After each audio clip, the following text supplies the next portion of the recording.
고린도전서 5장 1절로 13절 말씀 가지고 순결한 교회, 순결한 성도 이런 제목으로 함께 은혜를 나누도록 하겠습니다. 오늘날 이 시대는 어느 때보다도 아주 음란한 세대입니다.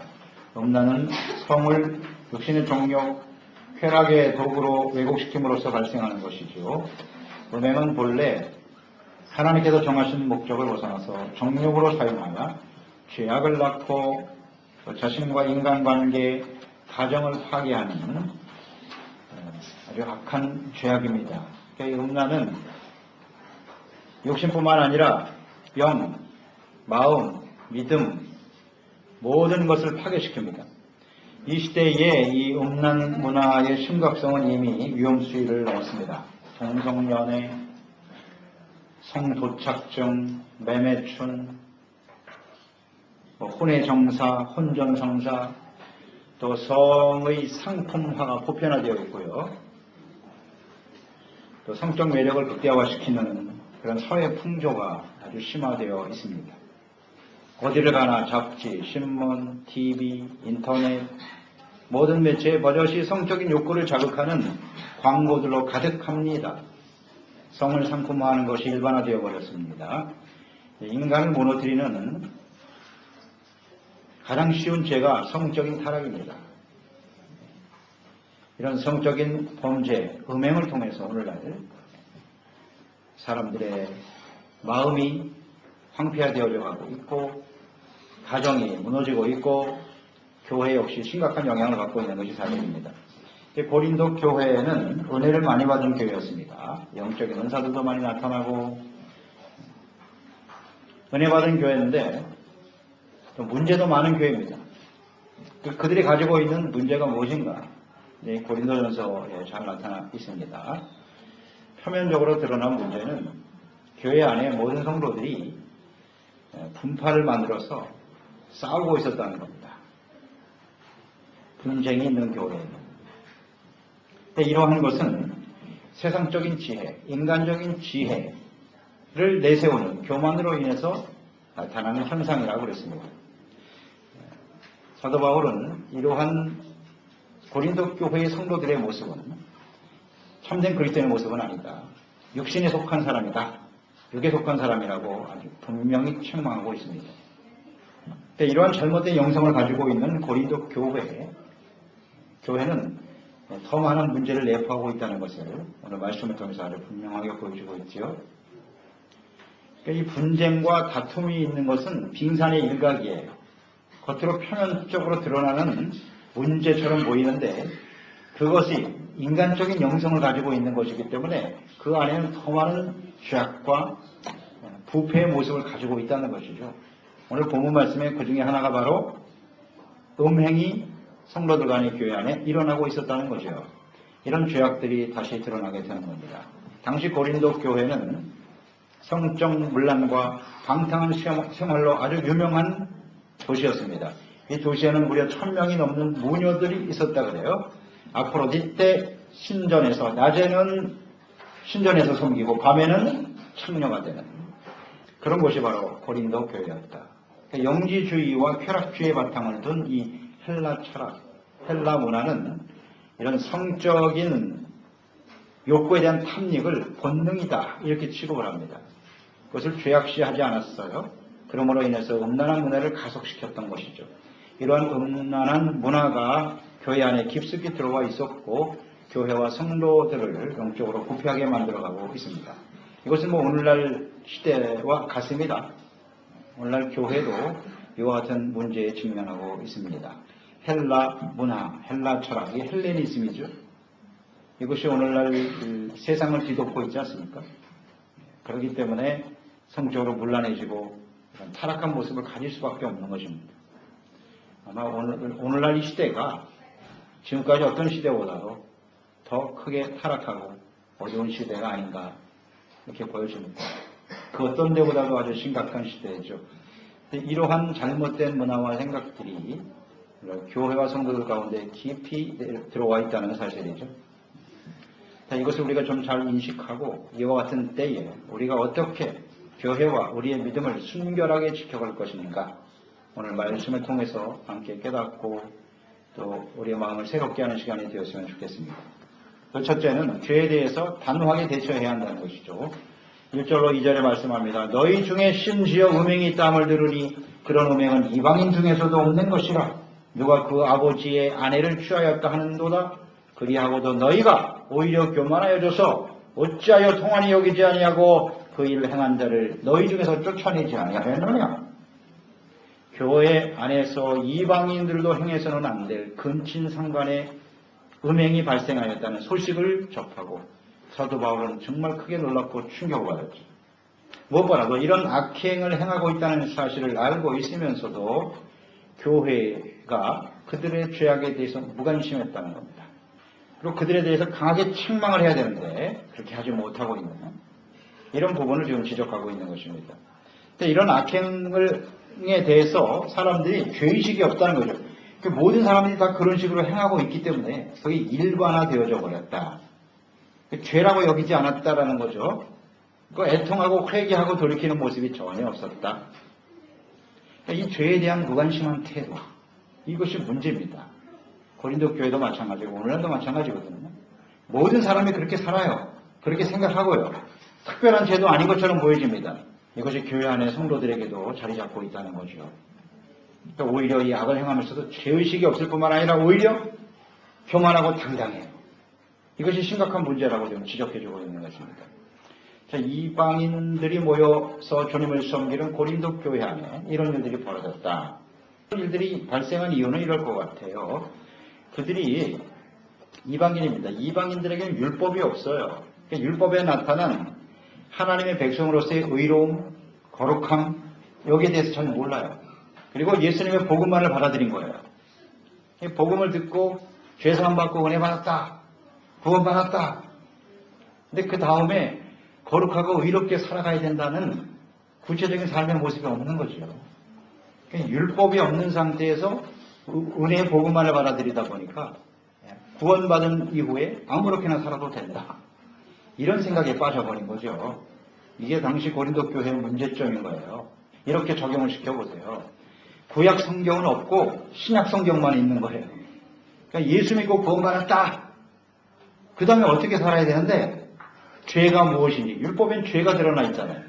그 죄를 지면 어떻게 되는지 아주 심각합니다. 이렇게 잘 나타나 있는데 전혀 이것을 인식하지 못하고 살아가는 사람들. 예수님은 율법을 폐하기 위해서 오신 분이 아닙니다. 율법을 사랑으로 완성하기 위해서 오신 분입니다. 율법에 나타나 있는 거룩함, 의, 사랑의 정신은 절대 사라지지 않습니다. 예수님과 구원받은 이후에는 어떻게 우리가 하나님의 말씀을 쫓아 의롭고 거룩하게 살아갈 것인가? 여기에 초점을 두고 살아가야 합니다. 어떤 분들은 성경을 읽을 때 구약 성경을 잘 안 읽어요. 신약 성경만 계속 읽고 구약을 좀 멀리하는 경향이 있어요. 특히 율법서 같은 거 별로 재미가 없어요. 성경 읽을 때 보면 그냥 구약에 있는 율법서나 이건 대충 넘어가야지 대충 넘어가고 신약은 많이 읽는데 구약은 잘 안 읽고 여러분 구약이 없는 신약은 없습니다. 구약이 우리 신앙의 가장 기초요 뿌리입니다. 이 고린도 교회는 바로 이런 문제가 있었던 거예요. 예수 믿고 구원받았다. 거룩하고 의의 삶에 대한 율법은 필요 없으니까 이게 아마 타락의 원인이었을 것입니다. 우리는 구원받은 이후에 하나님의 말씀을 통해서 이 죄에 대해서 하나님은 공의로우신 분입니다. 심판하십니다. 이것을 알아야 됩니다. 죄를 지면 그냥 넘어가시지 않습니다. 절대로요. 철저하게 회개하고 돌이키지 않으면 하나님의 진노에 직면하게 되는 거예요. 이것을 잘 알았어야 되는데 그렇지 못하죠. 그러니까 이 진노, 공의의 하나님을 알면 우리는 진실한 마음으로 회개하고 돌이키게 되겠죠. 이것을 깨닫지 못하고 있었다. 즉 죄악의 심각성을 인식하고 회개하고 돌이킬 수 있도록 교회 안에서 우리 성도들이 권면해줘야 되고 하나님의 말씀으로 바로잡아 줘야 하는 것입니다. 또 그러기 위해서 끊임없이 기도하고 충고를 해줘야겠지요. 4절로 5절 말씀해 보면 주 예수의 이름으로 너희가 내 영과 함께 모여서 우리 주 예수의 능력으로 이런 자를 사탄에게 내어주었으니 이는 육신은 멸하고 영은 주 예수의 날에 구원을 받게 하려 함이니라. 그 말씀하셨네요. 음행이라고 하는 것은 지옥불에 들어가야 될 심각한 죄입니다. 음행은 무조건 지옥불에 들어간다고 돼 있어요. 심각한 죄죠. 교회 안에서 음행을 하는 일은 하나님과 교회의 거룩함을 훼손하는 아주 심각한 일입니다. 성전을 더럽히는 일이기 때문에 하나님의 심판의 대상이 된다는 거죠. 고린도전서 3장 17절에 말씀하죠. 누구든지 하나님의 성전을 더럽히면 하나님이 그 사람을 멸하시리라. 하나님의 성전은 거룩하니 너희도 그렇다니라. 자, 이러한 사람들을 사탄에게 내어주었다 그랬어요. 사탄에게 내어준다는 뜻은 뭐냐면 출교시켰다는 거. 교회에서 쫓아낸 거예요. 그럼 왜 그런 사람을 교회에서 쫓아내야 하느냐? 사탄이 밥이 되게 그냥 내버리는 것이냐? 그런 뜻이 아니고요. 진심으로 회개하고 돌이켜서 교회에서 책망을 받고 쫓겨남으로써 내가 이게 심각한 죄를 지었구나. 회개하고 돌이켜서 예수님 앞에 설 때 그 영혼이 구원받을 수 있도록 하기 위해서 하나님께서 이 교회의 순결을 지키기 위해서 그런 사람을 내어쫓았다. 출교시켰다. 그런 의미가 되는 것입니다.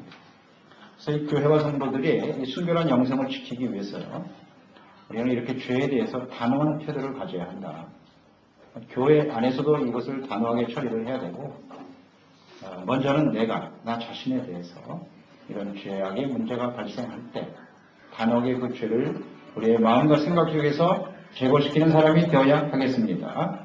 이것을 이제 권징이라고 하거든요. 치리 혹은 권징이라고 하는 것인데 이것을 할 때는 반드시 주 예수 이름으로 하라 이렇게 나와 있네요. 주 예수 이름으로 해야 한다. 즉 인간적인 판단이나 인간이 가지고 있는 무슨 권세나 능력으로 하려고 하지 말고 예수님의 교회를 온전케 하기 위해서 주님의 사랑과 뜻을 바탕으로 해서 이 일을 행해야 된다. 즉 권징의 목적은 사람을 내어 쫓아서 사탄이 밥이 되게 하는 것이 아니라 회개하고 돌이켜서 하나님 앞에 온전한 모습을 회복될 수 있도록 하기 위한 사랑이죠. 그 영혼을 회복시키려고 하는 사랑의 근거가 되는 것입니다. 그것이 주 예수 이름으로 하라는 뜻이에요. 그러니까 죄에 대해서 좀 이렇게 단호한 태도를 가지고 있어야 한다. 그래야 순결한 교회로 또 순결한 우리의 믿음을 지켜갈 수가 있는 것입니다. 이 세속화가 오늘날 교회 안에 그리스도인의 심령 속에 너무 깊이 지금 뿌리를 내려가고 있기 때문에 죄를 짓는 것을 그냥 일반화시켜버리는 누구든지 다 그런 모습을 갖고 있다고 합리화시켜가는 이것이 가장 큰 문제거든요. 이 죄에 대해서 좀 단호한 태도를 가져야 된다. 두 번째는 죄악이 교회와 성도들에게 퍼지지 않도록 전염되지 않도록 해야 한다는 것입니다. 음행과 같은 심각한 죄를 짓는 성도를 단호하게 책망하고 회개하게 만들고 그래도 돌이키지 않을 때는 어떻게 해야 되느냐? 출교시키라는 겁니다. 교회에서 쫓아내고 그래야 될 이유는 뭐냐? 다른 지체들에게 이러한 죄악들이 전염되지 않도록 하기 위해서. 그러니까 죄는 누룩과 같아서 전염성이 매우 강합니다. 누룩이 작은 것이지만 온 동이를 부풀게 하는 것처럼 이런 죄악들이 개인뿐만 아니라 교회 안에서 모든 성도들을 세속화시키고 부패시키는 역할을 하기 때문입니다. 6절로 7절에 보면 너희가 자랑하는 것이 옳지 아니하도다. 적은 누룩이 온 덩어리에 퍼지는 것을 알지 못하느냐? 너희는 누룩 없는 자인데 새 덩어리가 되기 위하여 묵은 누룩을 버리고 우리의 유월절 양고 그리스도께서 희생되셨느니라. 자, 이러한 악행을 교회 내에서 방치하거나 용인하게 되면 빠른 속도로 부패가 진행되기 때문에 교회와 성도들을 타락시키는 일이 된다. 그래서 하나님께서는 이 거룩한 백성들에게서 누룩이라고 하는 건 아주 작은 것이거든요. 그러니까 한 사람의 작은 죄악이라도 간과하지 말고 그것을 근본적으로 제거하고 해결해야 된다는 말씀입니다. 그래서 율법에 보면 간음하는 자에 대해서 혹은 살인하는 자 이런 사람들을 어떻게 처형하라고 되어 있느냐? 공개적으로 돌로 쳐서 죽여라고 그랬어요. 공개 처형이거든요. 공개 처형하게 하시는 이유는 뭐냐? 모든 공동체에 경각심을 일으키는 거예요. 이런 죄를 지면 이렇게 죽는 거다. 그리고 하나님의 백성들에게서 끊어지리라 그랬어요. 끊어지리라.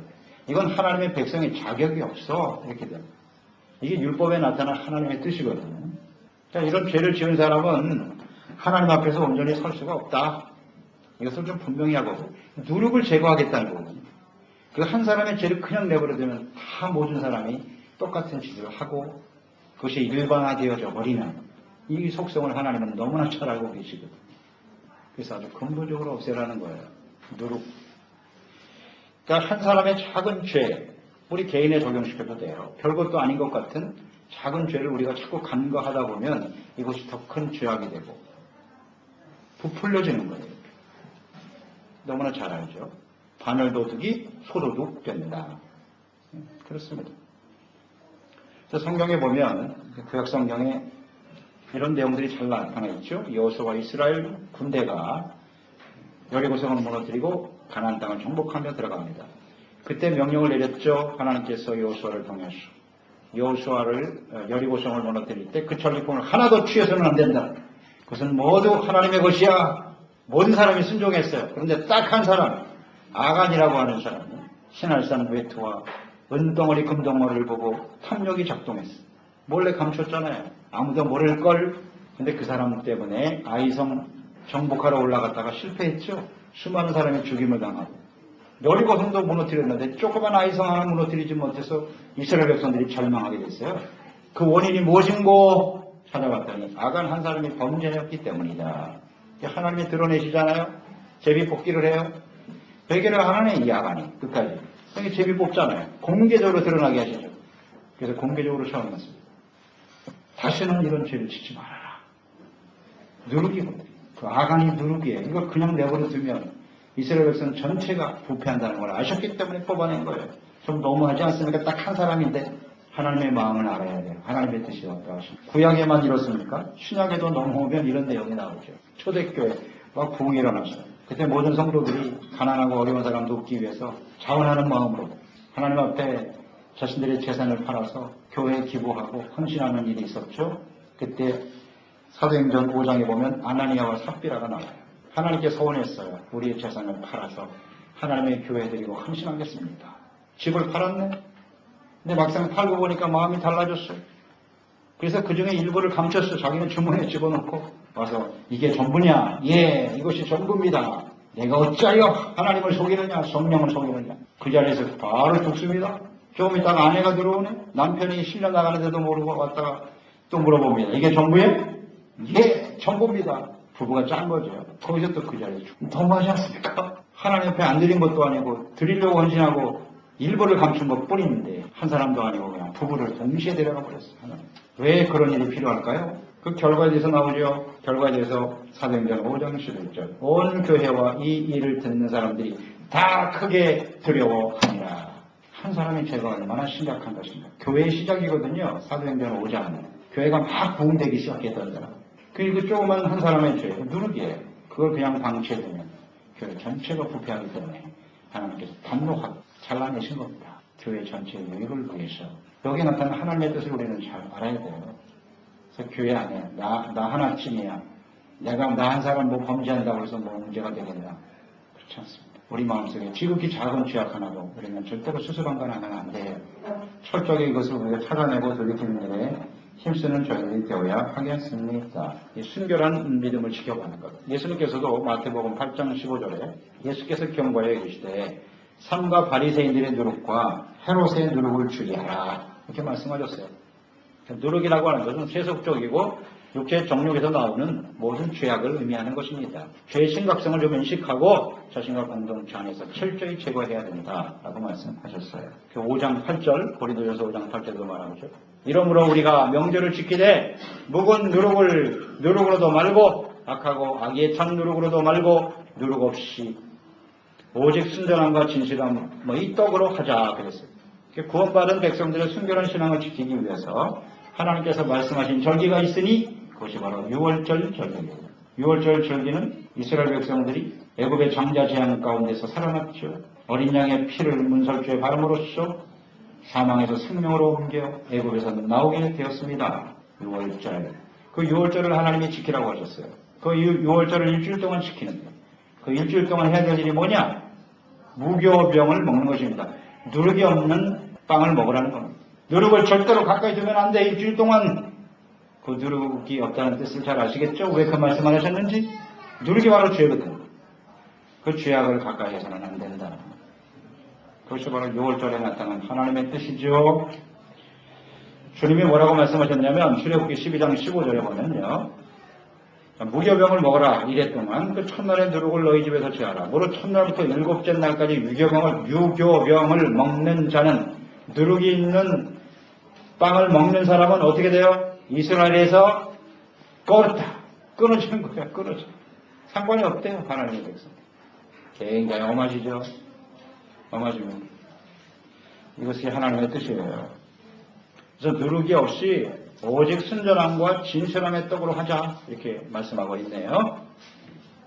그러니까 우리가 죄악을 버리고요 하나님께 나아갈 때는 좀 진실되고 순전한 마음을 가지고 나가자. 인간적인 욕심 혹은 자신의 뜻을 관철시키려고 하는 교만 이런 거 다 버려야죠. 어떻게 하는 것이 하나님 나라의 공동체 유익이 되고 우리 모두에게 어떤 영적 유익을 줄 것인가, 어떻게 하면 하나님 주신 사명과 뜻을 이루어갈 것인가, 이런 데 우리는 초점을 둬야겠죠. 그게 더 중요하고 순결한 믿음을 지켜가는 이런 쪽에 우리가 초점을 두고 살아가야 되는 거죠. 요한복음 6장 48절에 보면 내가 곧 생명의 떡이다 이렇게 예수님 말씀하셨거든요. 오병이의 기적을 행하신 이후에 사람들이 떡을 먹고 그냥 너무 좋아가지고 주여 우리나라의 왕이 되어 주시옵소서. 그러면 우리는 먹고 사는 데는 전혀 문제가 없겠나이다. 예수님께서 내가 너희들에게 떡을 먹여준 이유는 내가 바로 생명의 떡임을 너희로 알게 하려 하신 분이라. 6장 51절에 말씀하죠. 나는 하늘에서 내려온 살아있는 떡이다. 사람이 이 떡을 먹으면 영생하리라. 내가 줄 떡은 곧 세상의 생명을 위한 내 살이니라 하시니라. 자신의 몸을 십자가에 내어 주시면서 이것이 바로 내 살이고 너희가 먹어야 될 생명의 떡이다. 그러니까 여기서 말하는 진실하고 순전한 생명의 떡은 예수 그리스도입니다. 예수 그리스도께서 우리를 구원하시기 위해서 자신의 몸을 아낌없이 십자가에 내어주신 것처럼 이런 거죠. 이런 순수한 사랑과 또 많은 영혼들을 구원하고자 하는 간절한 마음으로 하나님께 나아가 주님을 섬기는 사람이 되라는 뜻이 아니겠습니까? 그래서 그리스도 안에서 주시는 구원의 은혜를 감사하고 거룩하신 주님을 닮아가기를 힘쓰며 생명의 떡이 되시는 예수 그리스도의 몸인 교회가 순결함으로 지켜져 갈 수 있도록 철저히 우리 마음속에서부터 죄악의 누룩을 제거하는 일에 힘쓰는 저희들이 되어야 하겠습니다. 그 한 사람의 죄가 공동체에 영향을 미친다는 거 잊지 말아요. 가정에 적용시켜도 돼요. 가장이 잘못하면, 엄마가 잘못하면 자식들이 죽는 겁니다. 그것으로 인해서 다 같이 부패에 빠지게 된다는 사실을 생각하고 철저하게 우리 하나님 앞에서 우리 자신을 정결하고 순전한 마음으로 하나님께 나아갈 수 있는 저희도 되도록 힘쓰는 우리 모두가 되어야 하겠습니다. 세 번째는 죄악의 누룩을 가진 사람들과는 사귀지도 말고 가까이 하지도 말랍니다. 영향을 받기 때문이에요. 교제와 사귐이 대단히 중요합니다. 유유상종이란 말이 있잖아요. 조심해야 됩니다. 11절에 이제 내가 너에게 쓴 것은 만일 어떤 형제라 일컫는 자가 음행하거나 탐욕을 부리거나 우상숭배하거나 모욕하거나 술 취하거나 속여 빼앗거든 사귀지도 말고 그런 자와는 함께 먹지도 말라 그랬습니다. 당시 고린도 교회와 또 오늘날의 세속화된 교회와 성도들이 가지고 있는 누룩이죠. 누룩을 버리라 그랬어요. 그 누룩이 구체적으로 어떤 것이냐, 우리가 버려야 될 누룩이 무엇인가 아주 잘 말씀해주고 있네요. 이것이 교회 밖에 있는 게 아닙니다. 교회 안에 있는 거예요. 성도들 간에 이런 모습을 가지고 있다는 것입니다. 형제라고 하는 자가 그랬어요. 예수 믿고 같은 형제라고 하면서 이런 누룩의 모습을 가지고 있는 사람과는 가까이 하지 말라. 동조하지 말고. 그러니까 우리는 성도들 간에 중요한 것이 분별력인 것 같습니다. 분별력, 잘 분별할 줄 아는 지혜로운 사람들이 되어야겠습니다. 무엇이 죄인지, 무엇이 누룩인지를 분별할 수 있어야 된다. 우리는 그를 따라가는 것이 아니라 어떻게 해야 돼요? 권면하고 바로잡아야 돼요. 동조가 아니라 권면하고 바로잡아야 돼요. 이것이 우리가 해야 할 일이고 그것을 위해서 기도해야 되겠죠. 누룩은 무엇입니까? 첫째는 음행이죠. 더 이상 설명할 필요가 없어요. 성적인 욕망을 절제하지 못하고 그냥 육체가 시키는 대로 쾌락과 정욕의 도구로 자신의 몸을 내어주는 거죠. 가정을 파괴시키고 쾌락에 사로잡혀 사는 인생. 이런 사람이 형제간에 있다면 가까이에서는 안 돼요. 두 번째는 탐욕이네요. 탐욕, 여기서 탐욕은 더 많이 가지기 위한 욕망이죠. 더 가지지 않으면 참을 수가 없는 거예요. 이게 욕망이에요. 그냥 수단과 방법을 가리지 않는 거죠. 다른 사람의 소유도 좋고 불이한 재물도 좋고 그냥 취하는 거예요. 과정 이런 거 소용없다. 많이 가지기만 하면 되는 거죠. 탐욕이죠. 이 탐욕스러운 사람들의 특징이 뭘까요? 탐욕스러운 사람이 우리 주변에 있을 거 아닙니까? 그 탐욕으로 나타난 열매는 뭘까요? 특성이 뭐예요? 탐욕. 감사할 줄 모른다는 거죠. 감사가 없어요, 그런 사람들에게는. 그런 사람의 입술에서는 감사가 나오지 않아요. 그리고 이렇게 헌신하거나 남들과 나누는 거 절대 없습니다. 우리는 뭐 그것을 구두쇠, 뭐 좋은 의미를 해석하려고 하는데요. 그게 탐욕이에요, 다. 하나님께 드릴 줄 모르고, 헌신할 줄 모르고, 이런 게 다 탐욕스러운 사람들이에요. 조심해야 돼요. 그리고 뭐 이웃의 것에 대해서 뭐 빼앗는 것에 대해서 아무렇지도 않게 생각하는 거죠. 탐욕스러운 사람. 그 다음에 세 번째 뭐예요? 우상숭배예요. 어떻게 교회 안에 우상숭배가 있을 수 있느냐? 이스라엘 백성들, 하나님의 백성이 우상숭배하다 망했습니다. 오늘날도 마찬가지예요. 교회 안에 우상숭배하다 망하는 거예요. 이거 조심해야 돼요. 우상숭배는 어떤 사람이라고요? 어떤 특성을 갖고 있다고요? 잘 아시죠? 간단해요. 자기를 위하여 하는 게 다 우상이에요. 자기를 위하여. 우리는 누굴 위해서 사는 거예요? 하나님을 위해서. 우리가 하나님 믿기 전에는 다 자기를 위해서 살았어요. 이 땅에 있는 하나님 없는 사람 다 자기를 위해서 살아요. 근데 신앙생활도 자기를 위해서 하는 거야. 이게 우상숭배죠. 자기중심, 자아중심 이런 게 우상이에요. 그건 결국 탐욕으로 이어지게 돼 있고요. 죄악의 뿌리죠. 본질이고요. 그러니까 하나님 말씀 앞에 전혀 내가 영향을 안 받는 거예요. 흔들리지 않아요. 얼마나 자기의 생각이 뚜렷한지 하나님 말씀 아무리 들어도 전혀 내 생각이 옳습니다. 우상숭배. 네, 그런 사람 어떤 사람? 신앙생활을 오래 했는데 전혀 변화가 없어요. 그리고 언제나 자신만만 고집불통. 이게 다 우상숭배예요. 성경에 나오죠. 사무엘서 15장 22절 이하에 23절. 거역하는 것은 정치는 죄와 같은 것이고 완고한 것은 사실 우상에게 절하는 죄와 같음이다. 완고함, 이 고집세라는 거거든요. 하나님이 말씀하시는데 무조건 내가 옳다는 거야. 밀어내는 게 그냥 말씀을. 아이고 답답하죠 이거. 아니 답답할 정도가 아니라 소름 끼쳐요.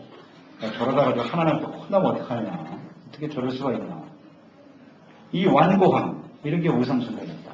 이런 사람들을 가까이 하지 말랍니다. 네 번째, 모욕, 누룩이에요. 우리 안에 이런 누룩이 있습니다. 남의 이야기가 아니에요. 지금 우리는 나의 이야기로 들어야 돼, 이거를요. 모욕이라는 누룩이 있어요. 모욕은 뭐예요? 이웃에 대해서 욕설이나 비방을 서슴지 않고 행하는 사람이에요. 중상모략, 악한 말을 퍼뜨리는 것, 이게 바로 모욕입니다. 하나님의 아들이신 예수님을 욕하고 저주하고 침뱉은 사람들, 바리새인들이죠. 그 바리새인들의 특성. 바리새인 누구예요? 누구보다도 하나님을 잘 믿는 사람들이에요. 제사장 국가고 제사장의 백성들이고 모든 사람들을 하나님께로 인도해야 될 사람들, 그들이 하나님의 아들 예수님을 저주하고 욕하고 십자가에 못 박아 버렸어요. 모욕이죠. 그런 모욕이 어디 있어요? 하나님의 아들을 침뱉고 무시하고 멸시하고. 자, 그러면 이 모욕하는 사람의 특성은 뭘까요? 어떤 사람들이에요? 특성이 어떤 모습으로 나타날 것 같아요? 예? 특성을 생각해 보세요. 일단 교만하잖아요. 교만해요, 일단. 이 모욕을 하는 사람들의 마음속에는 이 겸손함을 찾아보기가 어려워요. 교만하고요. 또 어떤 모습으로 나타나냐면 남의 말 하기를 좋아해.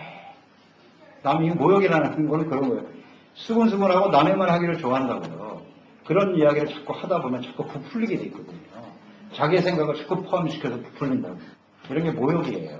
우리 누룩이 있어요, 이런 게. 그러니까 남을 정죄하고 비판하는 것은 자신은 어떤 사람이다? 자신은 깨끗하다는 거예요. 나는 아무 잘못이 없고 나는 완벽한데 이 사람이 문제야. 이러는 거. 그게 교만이지. 내가 하나님 앞에 그렇게 완벽한가? 그렇지 않잖아요. 이 모욕하는 사람들은 이런 모습으로 나타나요. 이거 조심해야 돼요. 이 누룩입니다. 이런 누룩이 퍼지거든요. 그러면 그런 말을 들을 때 어떻게 해야 돼요? 빨리 씻어야죠. 귀를 씻어버리세요. 마음을 씻어버리시고 거기에 또 동조하고 그게 진짜 그런가? 그러는 순간 누룩이 훅 들어가는 거예요. 들어갔다 하면 퍼지는 거예요. 볼 것도 없어요. 들어가면 퍼지게 돼 있어요, 누룩은. 그래서 영혼이 점점 부패해지는 거죠. 그러니까 이런 모욕, 남을 원망하고 비방하고 절대 가까이서는 안 된다는 거예요. 그런 사람 가까이 하면 반드시 내 영혼이 부패하게 돼 있어요. 그런 사람 치고 믿음이 제대로 자라는 사람 아무도 없나이다. 잘 아시죠? 그 다음 5번째 누룩이 뭡니까? 술 취함입니다. 술 취함. 여러분 술 취하는 것은 오늘날 이 세대, 그때도 그렇고 오늘날 세대 어때요? 일반화되어 있지 않습니까? 네. 뭐 술 먹는다고 해서 천당 못 가나? 못 갑니다. 분명하게 여러분 하셔야 돼요. 못 갑니다. 그게 성경이에요. 똑바로 하셔야 돼요. 왜? 갈라디아서 5장 19절 이하에 보세요. 19절로 21절에 육체의 일은 분명하다. 음행, 더러움, 호색, 우상숭배, 주술, 원수 맺는 것, 분쟁, 시기, 분냄, 당짓는 것, 분열, 이단, 후기와 술 취함과 방탕함. 여기 나와 있잖아요. 이런 일을 행하는 자는 하나님의 나라를 유혹으로 받지 못할 것이요. 제 말이 아니에요. 성경이 그렇게 기록하고 있어요. 술 취하면 못 갑니다. 여러분. 똑바로 하셔야 돼요. 성경대로만 하면 돼요. 성경대로만. 에베소서 5장 18절에 말씀하잖아요. 술 취하지 말라 이는 방탕한 것이니 오직 성령의 충만함을 받아라. 성령 충만 아니면 술 충만. 세속이거든요. 세상을 받아들이는 거예요. 술을 왜 마실까요, 여러분? 남자분들은 알겠지. 뭐 여자분들도 요새 잘 마시대. 술을 왜 마시는 거예요? 좋자고 마시는 거 아니에요. 기분 좋자고 마시는 사람이 많죠. 술 먹었는데 술 먹고 괴로운데 그걸 왜 마시겠어요? 다 쾌락을 위해서 먹는 거예요. 좋자고 하는 거라고요. 아니요. 기분 좋아서 먹고 기분 나빠서 먹고. 그러니까 이 술이라는 것이 말이죠. 기분이라는 말이 중요한 거예요. 기분. 육체보다는 기분의 영향을 많이 받아요. 술이라는 것은. 우리가 그 기분이라고 하는 것은 영적으로 보는 거죠. 그게 영이에요. 술 취하는 걸 좋아하는 사람은 쾌락의 영을 가지고 있는 사람이에요. 술 취해서 하는 일이 뭐예요? 술 취하고 앉아서 우리 거룩하게 예배를 드리고 하나님의 말씀을 들읍시다. 술 취하는 자리에서 그런 소리 하는 사람이 있나? 그래서 여자나 끼어있지 않으면 다행이고. 다 그런 일이에요. 쾌락을 추구하는 일이라고요. 술 취하는 게 아니라고요? 그건 거짓말하는 거. 저도 알죠. 제가 모릅니까? 다 해봤으니까 알죠. 저도. 술 취하는 건 절대로 육체적인 일입니다. 여기 성경에 나와 있잖아요. 그게 영적인 일일 수 없습니다. 영이 아니면 육이에요. 둘 중에 하나라고. 중간은 없어요. 중간은 없어. 너희는 스스로 속이지 말라 그랬죠. 하나님은 만물 의견을 받지 아니하시나니 사람이 육체를 위해서 심으면 썩어진 것을 거두고 성령을 위해서 심으면 영생을 거두는 것이다. 육체를 위해서 심으면 그래도 천국은 가겠지. No. 그런 일은 없습니다. 그러니까 예수 믿고 구원받으면 가장 먼저 끊어지는 것이 술이에요. 이거 저도 못 마셔요. 성령으로 거듭나고 은혜 받으면요. 이거 가까이 할 수가 없어요. 이게 율법이 아니라 율법이 아니라 은혜 받고 나면 이게 하기 싫어져요. 왜? 술과 관련된 문화, 술과 관련된 생활했던 모든 것들이 다 끊어지고 그게 싫거든요. 대부분 죄와 연결이 돼 있어요. 그것은요. 그렇기 때문에 가까이 해서는 안 되는 게 그게 누룩이라니까. 뭐 한 잔, 이 한 잔이 누룩이에요. 잘 아시잖아요, 여러분. 술 한 잔만 먹으면 어때? 한 잔으로 끝난 사람이 있나? 한 잔이 두 잔 되고 두 잔이 한 병 되고 그러는 거지. 그게 문제예요. 그게 누룩이라고. 누룩. 아주 심각한 유혹을 갖고 있다고 그러게요. 그래서 그것을 우리는 멀리 해야 됩니다. 그 다음 속여 빼앗거든. 그래서 남 속여서 사기친 사람들이에요. 사기치고 자기의 유익을 구하는 사람들. 이런 사람도 역시 탐욕에 찌들어 사는 사람들이죠. 남이야 죽든지 말든지 자신의 유익만을 추구하는 게 다 탐욕과 연결되어 있는 사람들이죠. 이런 사람들은 가까이 하지도 말아야 됩니다. 사귀지 말라는 거죠. 오히려 너희 중에서 내어 쫓으라 그랬어요. 무조건 쫓아서는 안 되고요. 먼저 권면을 해야죠. 네, 이것은 옳지 않습니다. 교회 유익이 되지 못하니까 회개하고 돌이키세요. 계속 권면을 하는 거죠. 그런데도 계속 그 짓을 계속하는 거예요. 그때는 제거시켜야 돼요. 교회에서. 참 이 부분이 힘들어요. 이 권징을 한다는 것이 치리해야 마땅한 것인데 이거 잘못하면 말이죠. 그 사람 자체가 그냥 완전히 정말 마귀의 밥이 되는 수가 있더라고요. 교회도 안 나오고 그다음부터 무슨 교회가 이렇게 사랑이 없어. 그다음부터 이제 뭐 맨날 사랑 없다 그래. 자기가 잘못한 건 생각 안 하고. 그래서 교회도 안 나와. 하나님을 안 믿게 돼. 이게 참 또 걱정이라 이게. 진심으로 회개하고 돌이키면 참 다행인데 그래서 마음대로 이 권징을 못하는 거예요. 권징의 목적은 회개하고 돌아오는 거거든요. 그런데 이 사람한테 권징을 해갖고 너 교회에서 나가시오. 그러면 아예 안 나와버리는 거예요. 하나님이 떠나버린다고요. 이게 쉽지가 않아요. 그래서 제일 좋은 것은 하나님이 이렇게 말씀하실 때 빨리 본인이 책망을 듣고 회개하고 돌이키는 것이 옳습니다. 이 말씀으로 하나님 자꾸 때리시잖아요. 오늘도 말씀을 들으면서 자꾸 이렇게 이거 말씀으로 찔리는 분들이 있을 텐데 이것을 솔직하게 하나님 앞에 내려놔야 돼요. 회개하고 돌이켜야 합니다. 13절 마지막 13절 보세요. 밖에 있는 사람들은 하나님이 심판하신다. 밖에 있는 사람은 누구예요? 예수 믿지 않는 사람들이요. 예수님이 누군지 하나님이 누군지 모르는 사람들이죠. 하나님이 심판하신답니다. 이 악한 사람은 너희 중에서 내쫓아라. 이렇게 돼 있습니다. 이런 사람들이 교회 안에 있다면 이건 반드시 정리해야 될 부분이다. 그렇습니다. 그래서 우리는 서로 이게 정지의 눈을 가지고 사람을 보라는 건 아니고요. 우리가 사랑의 마음을 가지고 하나됨을 잘 이뤄가되 아무리 봐도 교회 은혜가 안 돼. 이런 누룩을 가지고 자꾸 사람들을 이렇게 죄짓게 만들고 무리를 만들어서 당짓게 만들고 그래서 교회를 대적하게 만드는 하나님으로부터 자꾸 떠나게 하는 이런 일들이 있잖아요. 있어요. 자기도 모르게 또 그런 데 쓰임받는 사람들도 있고요. 그럴 때 우리는 조심해야 됩니다. 그런데 분명한 건 교회는 주님의 교회입니다. 하나님의 교회입니다. 이런 사람들은 하나님이 가만 안 두세요. 제가 지금까지 목회하면서 깨닫는 바예요. 반드시 찝어내세요. 이렇게 찝어내십니다. 이렇게 참 감사한 일이에요. 그러니까 우리가 잘 분별력을 가지고 있어야 돼요. 문제는 분별력이에요. 잘 분별을 해서 우리가 어떻게 하면 교회 전체의 공동체 이익을 줄 것인가 이런 생각을 해야죠. 그래서 이런 누룩의 요소들이 우리가 언제 자리 잡지 않도록 우리 스스로 조심해야 되겠죠. 그렇죠? 그러니까 이런 모습이 또 있는 게 사실이고요. 그러니까 이것을 철저하게 내려놓고 그 누룩의 기준을 자꾸 다른 사람에게 적용시키려고 하지 말고 우리 자신에게 적용시켜가면서 거룩한 공동체로 순결한 교회와 순결한 믿음을 지켜가는 우리 모두가 되어야